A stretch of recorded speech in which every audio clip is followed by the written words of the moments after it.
What is the weirdest advice you have heard that is strangely effective? To improve your posture, pretend that you are shooting lasers out of your nipples and trying to shoot people in the head. Lamau. When I was trying to train myself to get better confidence and stop looking at the ground whenever I walk/talk etc., I would take walks and imagine that there are headlights coming out of my tits and I needed to shine the way. Holy shit, this is actually a solid weird advice. 2 from elderly southern relatives. 1. Something ain't nothing. Taking 5 minutes to work out, clean, work on a big project, etc. is better than 0 minutes. We often think we've got to do 2 hours of rigorous work or it doesn't accomplish anything. 2.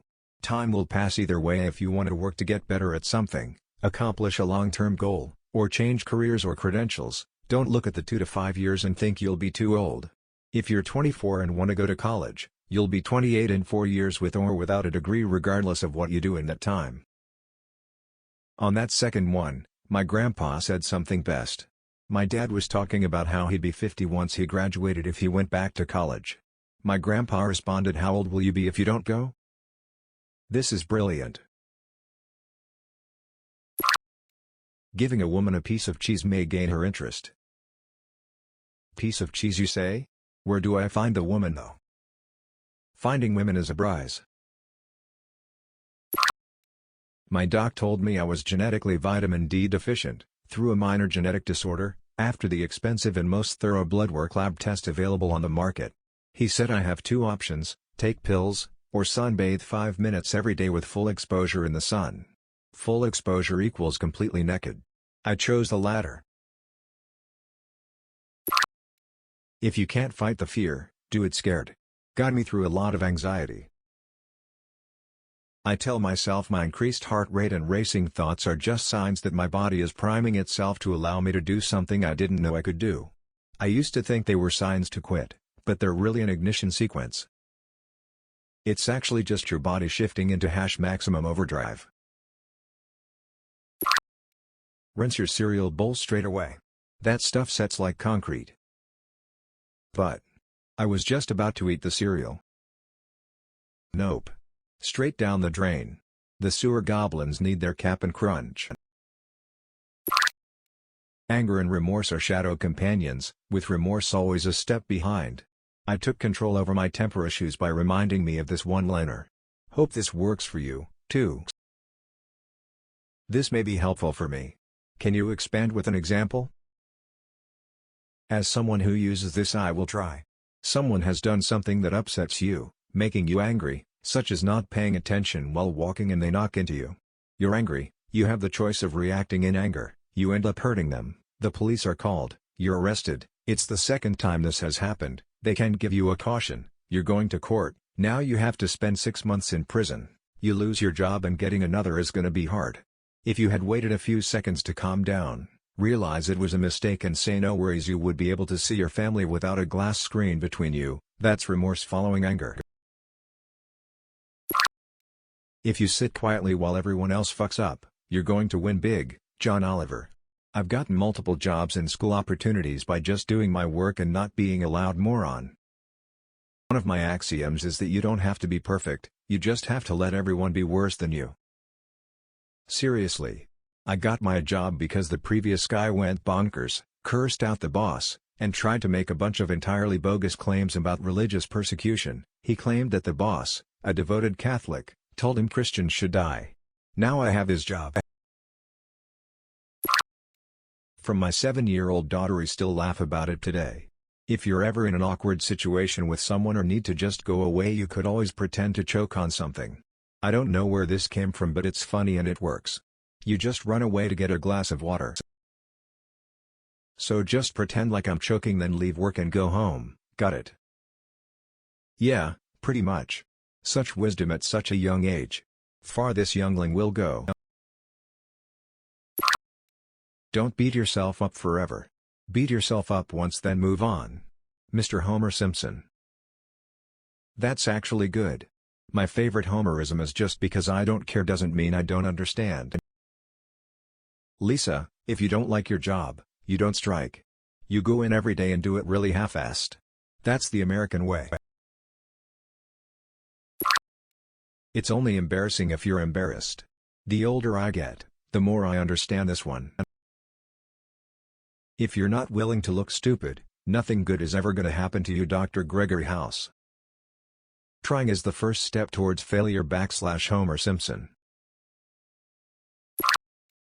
Make them tell you no. It's great when you're not sure if you should apply for a job, go for a promotion or a raise, or do something you're afraid of. Don't be so worried about getting told no or failing, you'll surprise yourself. Related, don't argue against yourself. Make sure you're advocating for yourself and don't help the opposite side. This can be relevant for such dumb scenarios as a company fucked something up and maybe you could have done X, Y or Z to prevent it, but ultimately it's still the company's responsibility to fix it. Don't fucking go in and apologize for X, Y, or Z. Just ask them to fix it. In other words, shut up once you said your piece. Silence is okay and can be effective while waiting for an answer. You don't need to fill the silence with something that may make them say no when you were going to get a yes. Do it anyway. Don't think you'll succeed?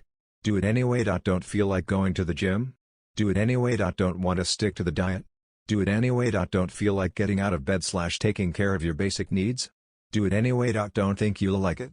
Do it anyway. Scared of embarrassing yourself? Do it anyway. Think the attractive person will reject you if you ask them out? Do it anyway. Obviously don't apply this to things that put you in harm's way. But I've been lucky enough to live an interesting, in a good way, life based on this approach. Stay afraid, but do it anyway. Carrie Fisher. I love that quote from her and pull it out often. Basically there is no difference between being brave and pretending you are. Both have the same outcome, and if you act as if enough, eventually you become it. Just blink twice to save this for later. When I need somebody to share my feelings with and nobody listened, or nobody cares, happens often. I'm a man, I just make a person up. Sounds stupid, I know, it's just like an imaginary friend we had when we were younger, but it really helps. I close my eyes and start creating a person as detailed as I can, looks, backstory, character and so on. Sometimes it's a good friend, sometimes more something like a sibling. It is really stupid and strange, but it helps with most of my problems and I'm sure it could help other as well. Therapists hate this simple trick. Be gentle with her in the morning, son. Random guy on Bourbon Street with a mariachi hat during my bachelor party. When writing an email, leave the recipient field until last. And add the attachments first. Yup. So many times when I started as a contractor I would send my invoice without the actual invoice. I tell my daughter to add the word yet after anything about lacking something. I don't know how to play this game. Becomes I don't know how to play this game yet. That sort of thing. It's meant to redirect negative self-admonishment into a drive to grow and learn. And apparently it's sinking in, because she will say something like I can't make it up this hill. While we're out bike riding and then catch me looking at her, give a big eye roll and go yet. In the exact tone you think a teenage girl would use. Then she ends up sometimes just rage succeeding to prove the point. It's great. She's going to be at least 3 times better than me, loath as that bar may be. Read this to my fiancé. He said surely that works the other way around too. I've never broken a bone in my life, yet. I've never murdered anyone. Yet. XD jokes aside, I think this is wonderful and powerful. I plan on trying it out with our own daughter. Smile.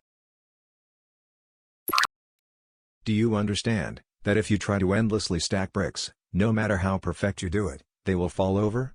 My boss told me this after I burned out. Just says that no matter how well you plan your work, too much is too much. Good boss. My wife changed my world a while back when dealing with a bad attitude from my son. She simply asked, "What do you think is going to come from this?" I apply that to most things I do now. I had a good boss once tell me to think about what I wanted the result to be in any conversation. It helps keep things calm if you know your desired result is not pissing someone off. How to unclog your nose. Close your mouth and pinch your nose so you can't breath. Shake your head up and down until you need to breath. Remove your hand from your nose and breath, through your nose, not your mouth. Been doing this for a while now and it's pretty effective. Nose wasn't clogged and tried this. Now I have been sneezing for the past 5 minutes. Bless you. Smile. Don't give excuses unless they ask for it. I.e., if you are late for work, just say that you are late. Not why you are late. Never volunteer more information than is needed to get through the situation. Sometimes you'll just make things worse by moving their focus to something they didn't even know about.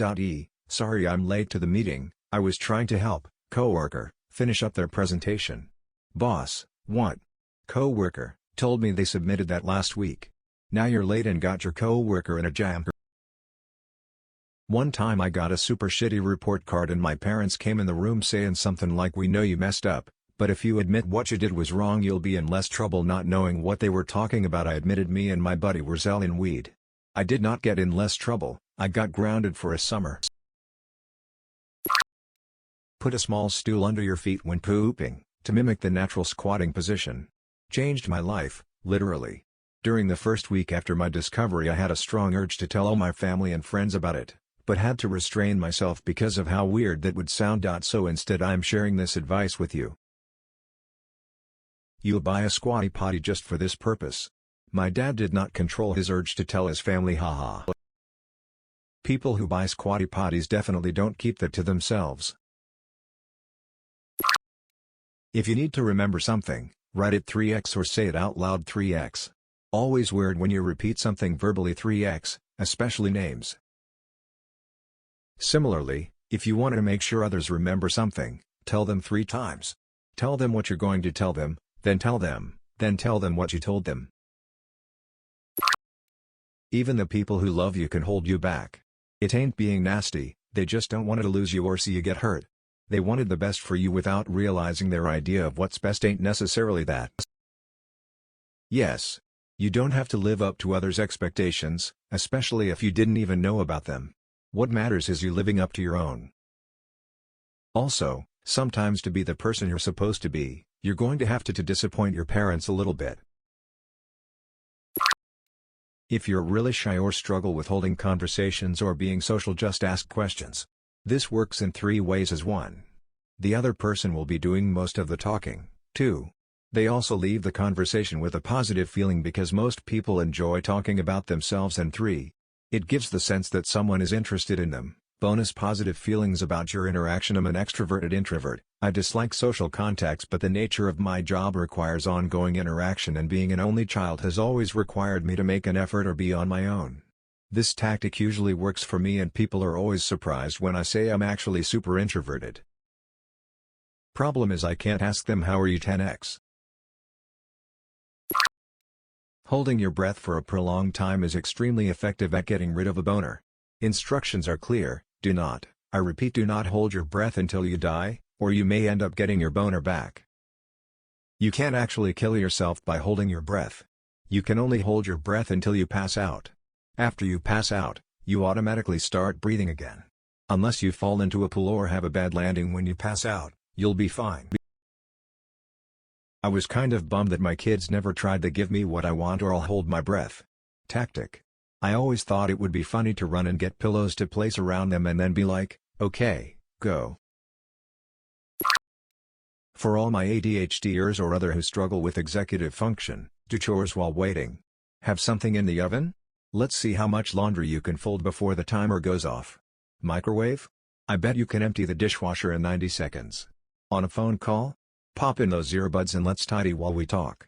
I get so hung up on waiting mode, and the novelty of trying to accomplish a small task during that interim feels a bit like a deadline pressure, which is basically the only thing that motivates me. Tricking my brain into a mini productive panic is startlingly effective. Ah yes, fabricated stress-induced motivation, my old friend. Blinking twice when reading info from textbooks to sort of mimic photographic memory. Works for me for some reason. The amount of people who will forever remember this comment because they've double blinked. He just trolled us and doesn't even know it. For a perfect high five, look at the elbow of the other person. 100% of the time it'll be a spot-on high five. I looked at the wrong elbow and did a spot-on slap on someone's forehead. Spot-on apply directly to forehead. Underpromise. Overperform. Don't expect a thank you. Scotty technique from Star Trek. Quote 5 hours to fix something when you only need 3. When you get done early all the time, you look like a legendary engineer. Or be like me, fuck it up halfway through and use the extra 2 hours to fix the fuck up. Delivered on time as promised, nobody is mad, good enough I guess. People only hear what they see, so no matter how smart or deep a statement is, people will judge it more by how the person presents themselves than how they articulate. Not a hard and fast rule, but it seems to work. It's probably why pop stars with average musical outputs do much better commercially than weird-looking musicians with a lot of talent. So your comment is very deep, but because I read it on Reddit it doesn't make the same impact as if you said this on a TED Talk? Damn. If looking for something in a low-light environment, try to use your peripheral vision. I read about it in an old World War II manual about aerial combat at night. It has something to do with how eyes worked out. It has helped me many times over the years. For finding stuff in a darkened room, or outside in a field at night, not aerial combat. Also a great trick if you're into astronomy and trying to find a faint star. Indeed it does. I noticed this back in the day when my family and I were looking at Comet Hyakutake from our backyard. Its tail was way more visible using this trick. Just a little something to remember the next time a comet graces our night sky. Sucking at something is the first step to being sorta good at something. Honestly, it's deflated the embarrassment of making mistakes when learning new things. It's okay to suck at something on your way to okayness. It's okay to not be good at your hobby. I honestly take kind of perverse pride in how unmarketable the stuff I make is. My art is gloriously imperfect, but it makes me happy, and it's almost this rebellious joy in knowing I made it to please nobody but me. I actually argued with a recent art teacher because she said my customers would not like something, and I pointed out that I'm my only customer and I like it fine. Now I just need to overcome that and get to the point that I accept it's okay to make high quality things, and that still doesn't mean I have to monetize it. But yeah, in a world that tries to commoditize all your free time and turn every interest into a hustle, making something unmarketable can be an act of rebellion. You know, sometimes all you need is 20 seconds of insane courage. Just literally 20 seconds of just embarrassing bravery. And I promise you, something great will come of it. /Benjamin me, we bought a zoo. This happens to me quite frequently, and I always end up regretting what I agreed to do in that 30 seconds of courage. Your problem was going for 30 instead of the recommended 20. Stressed, upset, panic attack, ennui? Put an ice cube in your hand. Move it around your hand until it slowly melts. It takes about 5 minutes. Primary effect: the cold on your skin grabs your brain's attention. You stop thinking about what was stressing you out and feel present in the moment. Secondary effect: the cold cools your blood, which goes into your heart and slows down the beating. As your heartbeat slows to maintain your body heat, your lungs breathe more slowly as well. It forces you to breathe, which calms you down. After 5 minutes of this, you will feel much calmer, if slightly drippy. Adding to this, one a colleague told me about. A bottle of bubbles, blowing the bubbles, in theory, will help you regulate your breathing, and then you can focus on the colors/shapes of the bubbles. Try to picture a man angrily blowing bubbles. It's impossible, therefore this must work. My therapist said, yeah, doing the thing will give you anxiety. So you throw that bitch over your shoulder and take her along for the ride. Other therapists I had always focused on making the anxiety go away and distracting myself from it. He was the first person to ever tell me it's okay to be anxious, it's okay if your coping strategies don't always work, and riding through it anyway even if you freak out later is brave as fuck. A coworker told me that when someone has the hiccups you tell them you're not a fish. The amount of times this has worked has convinced me she's a witch. I have texted her at least a half dozen times whenever it worked. At one point while I had the hiccups and asked a friend to tell me I'm not a fish. Worked. Fucking sorcery. We used to just say cabbage. It seemed to work as well as confusing the person you're saying it to. Fail quickly, as in, if your plan may not succeed, better to find out next week than next year. Helped me quit a suffocating job and dig into my own business 10/10. I've learned this after becoming a father. Not because I'm failing parenting, but because I watch kids fail some more and then succeed. It's amazing how shamelessly and effortlessly they fail and keep going. Incredible strength in that. I was never in atmospheres where that was imparted, as a kid. If you want to buy something, wait 24 hours, and if you still want to buy it afterwards, then buy it. This has really cut my impulse buying down and has made saving money extremely easy. Personally, I calculate the item based on hours needed to work and try to visualize if me working those hours for it is worth it. I do this from time to time, but if you're lucky enough to have a decent paying job, then I can buy this VR headset. It's only a day of my time becomes prevalent and you end up buying loads of random shit that isn't so cheap. Do jazz hands in front of wasps and they'll fly away. You'll look like an idiot, but it's working. You just want to see me make a fool of myself while I get stung. And look like a bigger fool when your friend, so says what the fuck were you doing? And you have to reply a person on Reddit told me it'd work. Do not try any drug that will inspire you to suck dick in an alley for more. It's solid advice for young adults. This addiction can really ruin lives, and honestly, you can suck as much dick as you want in alleys just for the sheer joy of it. Get someone to warm to you by asking them for a small favor, not asking to do something for them, but asking them to do something for you. I have no idea why this works, but it does. It makes them feel needed and important, at least for you. Similarly, I was thinking it shows that you trust them. People don't always remember what you say but how you make them feel. Here in Brazil, once I read something like this: your neighbors won't remember that you said good morning, but try to say fuck you and they'll remember it for the rest of the day. I built the bridge that connects our town with the nearby city, but do they call me Tom the Bridge Builder? No. I set up the local fire brigade, but do they call me Tom the Firefighter? No. I do home repairs for my neighbors whenever they ask, but do they call me Tom the Handyman? No. But you fuck one goat. Feeling sleepy? Turn your head back and look at the ceiling/sky for 5 seconds. Drives off cliff. Definitely going to sleep now. My granddad lived to be 95. I asked him what the secret to a long happy life was. He told me to mind my own business.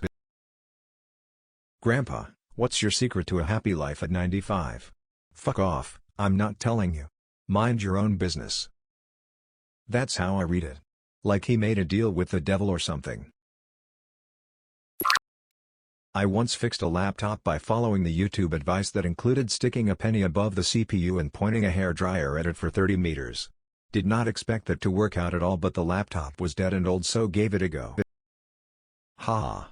I fixed my broken Xbox 360 by dropping it repeatedly. I was amazed. Counterintuitive maybe, but it helped my anxiety immensely. In general, no one cares about you, what you're doing, or gives you a second thought once you're out of their sight. It really helped me to stop being self-conscious all the time in public. Most people only realize this when they are really being looked at. Like me, when I had really bad acne, my world changed for the better because I had a better perspective on my anxiety. Anxiety and my acne crippled my ass. Would lose my mind when I could see other people's eyes scanning my facial constellations. There was a guy I met at a family-friendly pub once. He was busking and he had a straw sun hat and mismatched socks. He chatted to my family and came to learn I was deaf and wrote me a letter that says, "Sometimes it's better to be deaf, because the world isn't listening." And for some reason that's always stuck with me. What a wonderful quote. For more videos, like and subscribe.